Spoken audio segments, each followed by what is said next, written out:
Australian cinema was changed forever when The Man from Snowy River made its silver screen debut in 1982. Based on the iconic Banjo Paterson poem and directed by George Miller, the film starred Sigrid Thornton and Tom Burlinson and had an award-winning score by Bruce Rowland. More than 40 years on, the music from the film is now being celebrated in a special series of performances.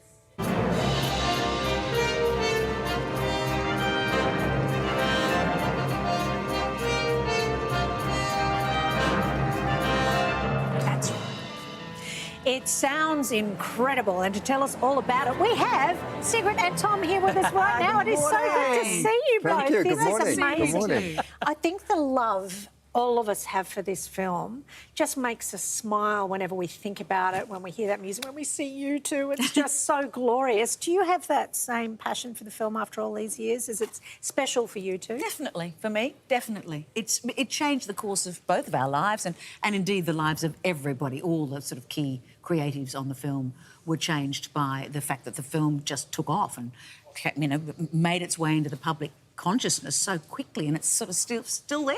And after all these years of working in the business, it's still the single piece of work for which I'm best known. So definitely, it was life-changing. You guys were so in love in that film. You could just see it. I know it was acting, but, you know, was there something a little bit, you know, something? Well, we had a sort of an automatic rapport.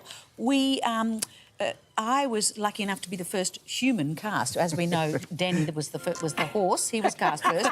Then me. Dan took priority. But I was privileged enough to sit in on all the auditions for The Man. And when Tom walked in, there was this immediate rapport, and that stayed, didn't it? It really just definitely. did. It's hard to I find, do think isn't that it? shows on the screen. It's magic. It really did. Yeah.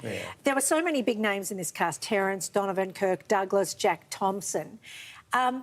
That was also a great ensemble. You talk about your chemistry, but there was that great ensemble feel because you were filming in. I'm imagining that wasn't an easy, comfortable film to make. You were No, we were on location for a lot of it in the studios in Melbourne for some of it. But yes, no, everybody had to be on location. Yeah, that's right. We were there for months actually in a lot of the actual locations. Lorraine Bailey also big contribution. Chris Hayward. It was a great cast, really was. And you really would have been like being on camp. Well, I kind of... That is the nature of shooting a film on location, the beauty, isn't it? Yeah. You're away from your loved ones or your family, your home, and you form very strong bonds in that way. Yeah. It's a beautiful soundtrack as well. What's it like for you now, after 40 years, hearing it all come back to life with an orchestra? It's really powerful. I mean, Bruce Rowland's score is very much loved, but to hear it, and this amazing process, how they've separated the music from the film. So we're watching the film live, and in sync, we're hearing this symphony orchestra playing that great score. At times, it's grand. At times, you know, like Jessica's theme, played by a beautiful pianist, is really moving, you know, to hear that playing live to the 42-year-old movie. It's pretty amazing. Sorry to interrupt you. No, I was just going to add to it to say that every now and again your eyes leave the screen and you're transfixed by this very busy orchestra because Bruce Rowland didn't leave anyone idle in the orchestra. Everyone's doing and they're all really busy. So it's an opportunity to see an incredible orchestra working really hard as well. It's a really exciting evening, isn't it? Definitely. Yeah. The first time you heard the score was in George Miller's car, I believe. I hope you had a good stereo, but... Quite right. Were you moved by it from the very first moment? We were all... This is one of the stories, because they've asked Sigrid and I to just open the proceedings of this performance by just sharing some memories of the making of the film and, you know, the experiences we had. And one of the stories we tell is the first time we heard Jessica's theme, and it was instant. We were all transfixed. George Miller, the director, and Sigrid and I were all in the car together, and we sat there from start to finish listening to, and I think George was immediately visualising that breaking in the cult sequence that's such a beautiful interlude in the movie, and that's pretty much how Bruce Rowland got the job. Isn't that amazing? I remember racing out after seeing the movie to find the sheet music to learn to play it on the piano. That's lovely. But I would be one of thousands and thousands apparently of we have heard that story. Kids who did it. And because it was just so special and so moving, such a unique piece of music. I tear up when I hear it, actually, when I hear this music. Well, It really brings emotion. I'm wondering wondering if you teared up. Were you a good horseman before you did this movie, No, I was or were not. you learning the hard way? I learned how to ride for the So movie. were there a few teary moments for you too? Well, there were times, Angela, when, you know, in the middle of it all, when I thought, oops, here comes the tree, the dream is over, good night. And my horse, this horse that I established such a good, strong bond with, would sidestep and look after himself. And a bond is formed. It's not just me doing it or him doing it, it's both of us as two beings working together. And that certainly developed very strongly and enabled me to do much more riding in the film than an actor normally would. Because we usually hear that actors say, you know, when you put on your resume, can you ride a horse? You just say yes. No, I actually told them. Ride, you can ski, you can tap dance. That was the thing. I told them on the day that I auditioned, I said, I've sat on a horse maybe twice in my life. And they were thinking that they would double Jim much more than eventuated. But he actually Tom emerged as having what they call an excellent seat.